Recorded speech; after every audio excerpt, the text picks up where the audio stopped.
Hello, my name is Lauren, and I'm 32 years old.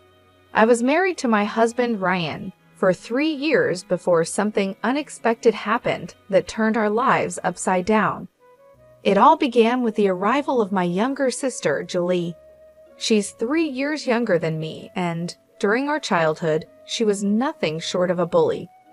Julie had inherited my mother's striking features, sharp facial structure, slim figure, and piercing blue eyes. Meanwhile, I took after my father with brown eyes and a softer, fuller body. Growing up, I struggled with my weight and had to adhere to strict diets to maintain a healthy shape, whereas Julie stayed effortlessly slim without any such efforts. Our relationship as teenagers was strained, to say the least. Julie always thought she was better than me and made sure I felt it. But I wasn't one to be easily pushed around.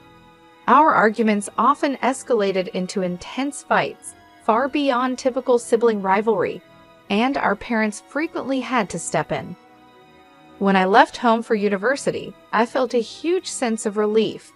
We didn't stay in touch much after I moved out, only seeing each other on a few occasions where we managed to remain civil. One day, as I was finishing up work at the office, I received a surprising phone call from Julie. "Hey Lauren, it's Julie." "Julie, hi, what's up? It's been a while." "Yeah, I just got a job in Texas, but I don't have a place to stay yet.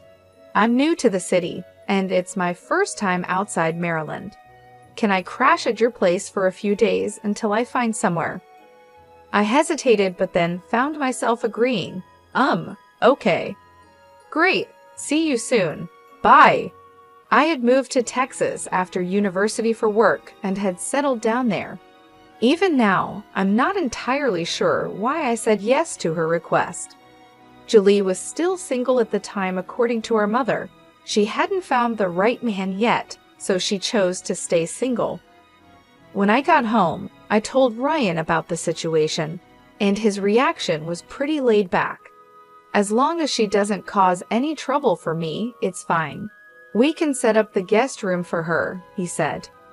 I never told Ryan about the troubled relationship I had with my sister, Julie. To be honest, I was too embarrassed to bring it up. I wanted to leave the past behind and never mentioned it to anyone. At first, when Julie moved in, she didn't cause any trouble.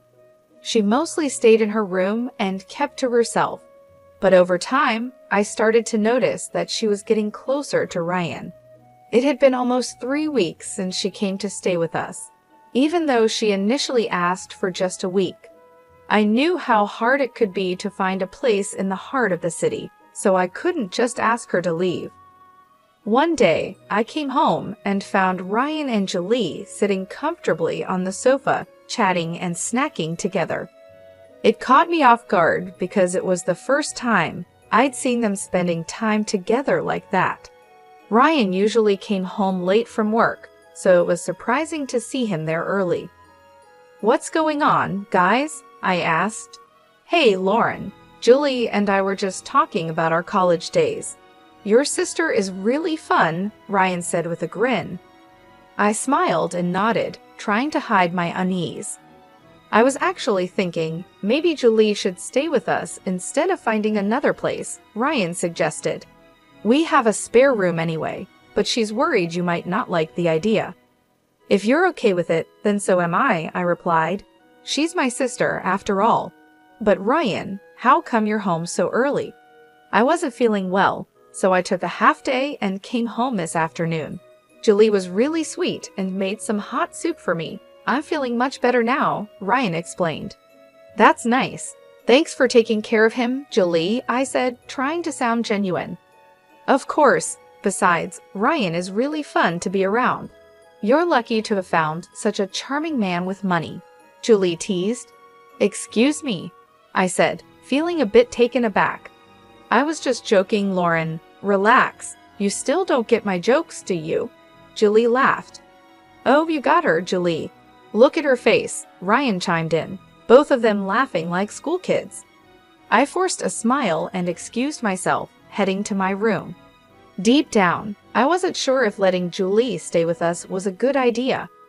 I had this nagging feeling that she was still the same person who couldn't stand anyone having a better life than hers. But I couldn't bring myself to say no to her just based on a hunch. They say instincts are like guardian angels, and mine were screaming that something wasn't right. Ryan seemed to be increasingly fascinated by Julie, her fashion sense, her diet plans, her habits. It all felt off to me. I eventually confronted Ryan about his growing closeness to her, but he just brushed it off. "Don't be jealous, I'm just being a good host to your sister," he said dismissively. But my instincts told me there was more to it than that, and I couldn't shake the feeling that trouble was brewing. I started to notice a change in Ryan's behavior over time. He became irritable at the smallest things, and never missed a chance to criticize me, whether it was about my fashion choices, eating habits, or anything else. He would often say things like, "Lauren, you should really consider updating your wardrobe. Maybe you could take some fashion tips from your sister." I'd respond, "Thanks for the advice, but I think I have a pretty good sense of style, and I'm comfortable with the way I dress." But he'd snap back, "You're just jealous of Julie, aren't you? She's only 3 years younger than you, but she looks so much more youthful and attractive. Looks like you're too fascinated by my sister, aren't you?" I'd reply, feeling the sting of his words. "Damn, I think I married the wrong sister," he once joked, but there was an edge to his voice that made it clear it wasn't just humor. I shot him a look of frustration, but he just shrugged it off. "Come on, I was just kidding. Relax, honey." His so-called humor felt like a constant jab, and it didn't take long for Julie to join in. Together, they made me feel like an outsider in my own home. The situation escalated 2 weekends when I was getting ready for an office party. I chose to wear a red gown that I thought looked stunning. "Wow, that's a beautiful red dress," Ryan remarked. "It would look absolutely fabulous on you, Julie." His words hit me like a punch to the gut. Julie, lounging on the sofa, smirked and added, "Lauren's just wasting her money on these dresses. I mean, why spend so much when you're going to look ugly no matter what you wear? I feel sorry for you, darling." I couldn't believe what I was hearing. "Are you both out of your minds? Do you even realize how hateful and cruel you sound?" Ryan dismissed my reaction, saying, "Honey, you're overreacting. I just meant you shouldn't waste money on clothes that don't suit you. You should wear something more appropriate for your age, something more comfortable." "Comfortable?" I shot back. "You're only a couple of years younger than me. Besides, it's my choice what I wear. You have no right to dictate that." Julie chimed in with a smirk. "Such a narcissist, aren't you? Ryan, how did you even fall for her? Doesn't she look older than you?" "Well, she is 3 years older than me," Ryan admitted, his tone almost teasing. "Wow, that must be why we get along so well, Ryan," Julie joked. "Don't worry, Lauren. People like us just don't get your fashion sense." They both started laughing, sharing in their twisted camaraderie. That was the last straw for me. "Enough," I shouted. "How dare you both sit in my house and gang up on me like this? How dare you speak to me with such disrespect?" Julie's expression darkened, and she shot back, "You're so insecure, Lauren. Are you seriously accusing me of trying to mess with your husband?" "Don't you dare twist my words," I warned. "I'm not like you, desperate and willing to do anything to get what I want." The tension in the room was palpable, and I knew that things would never be the same. The bitterness and betrayal had driven a wedge between us that couldn't be easily repaired. I stormed out of the house, fuming with anger and cursing myself for ever letting Julie stay with us. As I walked, I couldn't help but think of ways to get back at those two for turning my life upside down. The next day, Ryan approached me with a request that was both surprising and infuriating. "Hey, I think we should give our bedroom to Julie," he said casually. "What? Why on earth would you suggest that?" I snapped, barely able to contain my frustration. "Well, Julie's been complaining that her room is too small, the The mattress is uncomfortable, and she doesn't like the fixtures in the guest bathroom, he explained. Isn't that a bit much? We've given her a place to stay, and instead of being grateful, she's nitpicking everything. There's no way I'm giving up our bedroom for her, I shot back. Come on, she's a guest. We should do our best to make her comfortable, he insisted. Technically, she's not a guest anymore since you've invited her to stay permanently. Even if she were a guest, the guest room is exactly where she should be, I responded, holding my ground. Ryan's face darkened with annoyance. Julie was right, you're insecure and selfish, he said before storming out of the room. I was exhausted by their constant demands and mind games. My sister had always been jealous and spiteful, unable to tolerate anything good happening to me. Our bedroom was larger and more comfortable than the guest room, and it seemed like she couldn't stand that fact. I had noticed her snooping around in my room, checking out my wardrobe, but I never imagined she'd go so far as to ask Ryan to switch rooms. This incident made me rethink all the little things I'd brushed off before. Sometimes my wardrobe looked different, with clothes that had been neatly ironed now wrinkled, and my makeup items left in disarray. I became certain that Julie was sneaking into my room while I was out, but I needed solid proof before confronting her. I decided to vacuum the room thoroughly, hoping to find some evidence.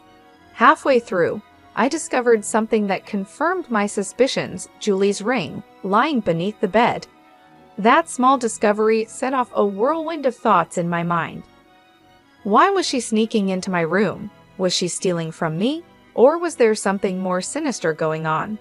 The idea that she might be having an affair with Ryan crossed my mind, and I knew I needed to confront her in front of him to gauge his reaction. Later that day, I approached her with the ring in hand. Julie, while I was cleaning the bedroom today, I found your ring beneath my bed. Here, you might want this back, I said, watching her closely for any sign of guilt or surprise. I handed the ring to her. Oh, thank goodness you found it. I've been looking for this for days, Julie said with a calm smile. I watched them both carefully. Ryan looked confused, while Julie remained surprisingly composed. How exactly did your ring end up in my bedroom? I asked, trying to keep my voice steady. Oh, I was changing in your room, and it must have slipped off my finger and rolled under the bed. I searched for it but couldn't find it, she replied, as if it was the most natural thing in the world. I was stunned by how casually she responded. And why were you changing in my room? I pressed. Oh, I used your bathroom because the water wasn't running properly in mine, so I thought it would be easier to use yours, she said, still calm. Really? But you didn't mention anything to me. I could have called a plumber to fix it, I said, not buying her story for a second. Before Julie could answer, Ryan cut in. Come on, Lauren, why are you making such a big deal out of this? It's a small thing. And besides, that's why she wanted to switch rooms anyway. I'll call the plumber and get it sorted. Julie had always been a master at lying, even when we were kids. I knew she was making up this story on the spot, and I could see that Ryan, who had been confused at first, was now completely taken in by her calm demeanor and smooth lies. It was clear to me that something was going on between them, but I needed solid proof before I confronted them. Otherwise, I would just come across as paranoid. So, I decided to bide my time, swallow my anger, and gather evidence. We had lived in that apartment for years, and I had a good relationship with the security guards and the building's caretaker.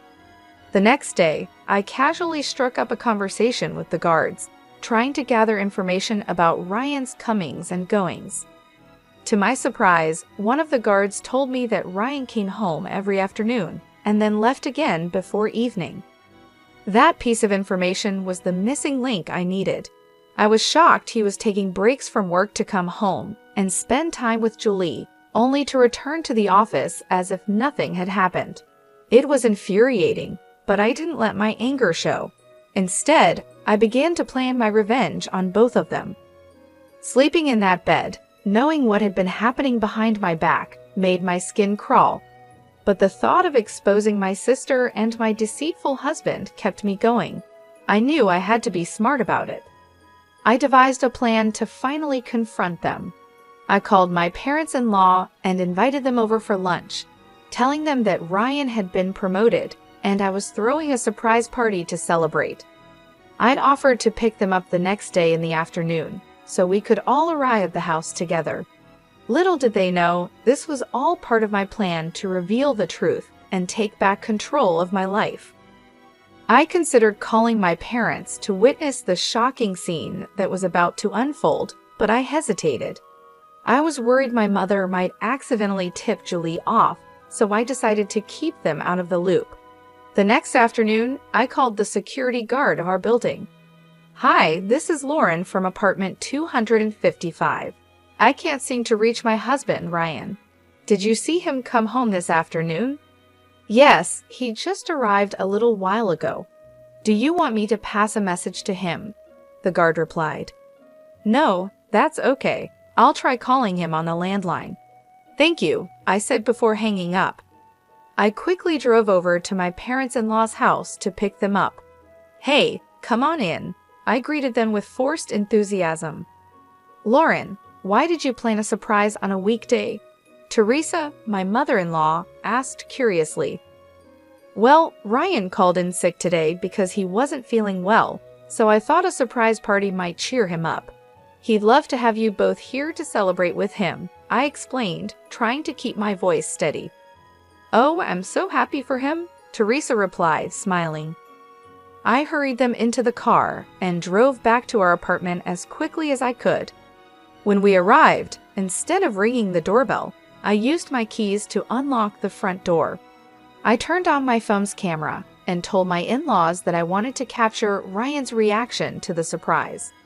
The living room was empty, but I knew exactly where to find them. I led my parents-in-law quietly toward the bedroom, motioning for them to follow me on tiptoe. When I opened the bedroom door, the sight that greeted us was exactly what I had feared. Ryan and Julie were caught in the act, frozen in shock at being discovered. Ryan's face turned red as he yelled, "You filthy pig! What are you doing here?" Calmly, I replied, "I'm not alone." I stepped aside, revealing his parents standing behind me, their faces twisted in horror. Ryan and Julie scrambled to get dressed, while Ryan desperately tried to explain. "Mom, Dad, this isn't what it looks like. I can explain, please wait." But Jason and Teresa were too disgusted to listen. They turned and left the room in shame. I followed them back to the living room, trying to hold back the tears. "Jason, Teresa, I'm so sorry you had to see that, but I didn't know any other way to expose the truth. Ryan is your son, and I knew you wouldn't believe me unless you saw it with your own eyes." Teresa shook her head, clearly struggling to process what had just happened. "I don't even know what to say. I feel so disgusted I could throw up." Just then, Ryan rushed into the living room, his voice desperate. "Mom, please let me explain. This is a misunderstanding. Both of these sisters are trying to frame me." But Jason cut him off sharply. "Shut up, Ryan. Just shut up. Don't act like you're some innocent child who can be easily tricked. We saw exactly what was happening, and there's no excuse for it." Ryan stood there, speechless, as the weight of his actions settled in, and I knew that our lives would never be the same. "I can't stand to look at you, Ryan. We're leaving. Don't you dare contact us ever again, you disgust us," Teresa said with a tone of finality. As soon as Jason and Teresa walked out the door, Ryan and Julie turned their anger on me. "You ugly, selfish woman. Always playing the victim," Julie sneered. "You've been like this your whole life. I stayed at your house, and instead of being grateful, you accuse me of sleeping with your husband? Wow, I was stupid to think you might have matured, but you're just as awful as you were as a kid." "And what about you?" I shot back. "A pathetic scumbag who's just as rotten now as ever. Why didn't you tell my husband about your lazy, couch potato teenage years? Embarrassed to admit who you really are. I've had enough of both of you," I shouted, pulling out my phone. "I'm sending this recording to Mom and Dad. They deserve to know what kind of daughter they have." Julie's eyes widened in fear. "Don't you dare do that. I'll sue you for framing me." "Good luck with that," I retorted. Finally, I pulled out the divorce papers I'd been carrying in my bag and threw them in Ryan's face. Both Ryan and Julie were furious, hurling insults at me as I grabbed my bags and left the house. I had already packed my things, so I didn't have to endure their cruelty any longer. I moved in with a friend for a few days until I could find a decent lawyer to help me secure alimony from Ryan. I sent the video recordings to my parents, who were horrified and ashamed of Julie and Ryan's betrayal. My parents wanted me to move back to Maryland, but I was determined to rebuild my life on my own, so I stayed with my friend. 6 days later, I received a call from my mother-in-law, Teresa. "Lauren, where are you?" she asked, her voice trembling. "Teresa, what's wrong?" "You sound upset," I replied, concerned. "It's Ryan. He's been arrested for embezzling funds from his company." "What?" I gasped. "Yes, the amount is massive, over $500,000. We need to return the money as soon as possible, or he'll face criminal charges with severe punishment." $500,000? Oh my God, I whispered, trying to process the information. "Yes, and if we don't pay it back, Ryan's situation will get much worse," Teresa continued, her voice full of despair. "Then why don't you ask him to pay the money back and be done with it?" I suggested. "Julie has run off with the money," Teresa explained. "The police are looking for her, but we think she's already left Texas. Ryan transferred the money to her account to avoid suspicion, but after he got caught, she disappeared. He's been trying to reach her, but she's abandoned him." The shock of it all left me speechless. Julie had not only betrayed me, but also Ryan, taking the money and running, leaving him to face the consequences alone. I wasn't shocked to learn that Julie could do something so selfish. She was always a terrible person. "Teresa, I understand what you're going through, but after everything I've seen, I'm afraid I can't offer any help to Ryan. I'm sorry, but I just can't. But we need to find Julie and the money to save Ryan. Could you help the police by giving them details about Julie's friends and relatives where she might be hiding?" Teresa pleaded. I paused, taking in all the information. "Teresa, it's been over a decade since I left Maryland, but I'll see if I can remember anyone Julie might be in contact with." After hanging up, I started making a list of friends and relatives where Julie might be hiding. For a moment, I hesitated. Was it right to give this information to the cops and potentially get my sister arrested? But then, memories of all the humiliation and bullying Julie had put me through flooded back. I knew that even if Julie was arrested or the company got the money back, Ryan might still escape with only minor consequences. That thought fueled my determination. I decided to take my revenge on both of them and gave all the information to the police. There was no way I was going to let Julie enjoy that stolen money. One name stood out on my list: Lily, Julie's best friend. Lily was just as devious as Julie, and I had a strong feeling that Julie would be hiding out with her. I was right. 5 days later, Julie was arrested at a bar in Maryland, partying lavishly with Lily. The police investigation also uncovered that Lily was deeply involved in the money laundering scheme. It turned out that Julie and Lily had been embezzling funds from companies for quite some time. Ryan, being a newcomer to their schemes, was charged with lighter offenses and was released on bail after a few months. However, Julie and Lily faced much more severe charges. My parents, disgusted by what Julie had done, refused to bail her out. While all of this was unfolding, I filed for divorce and alimony from Ryan and Julie. Since both were in jail, they had to pay the alimony from their savings. When Ryan was finally released, he struggled to find a decent job due to his criminal record. He ended up losing all his savings to the divorce and court cases, and eventually had to take up an odd job just to get by. As for Julie, she remains in jail, rotting away with her evil friend Lily. Sometimes, revenge can be incredibly satisfying.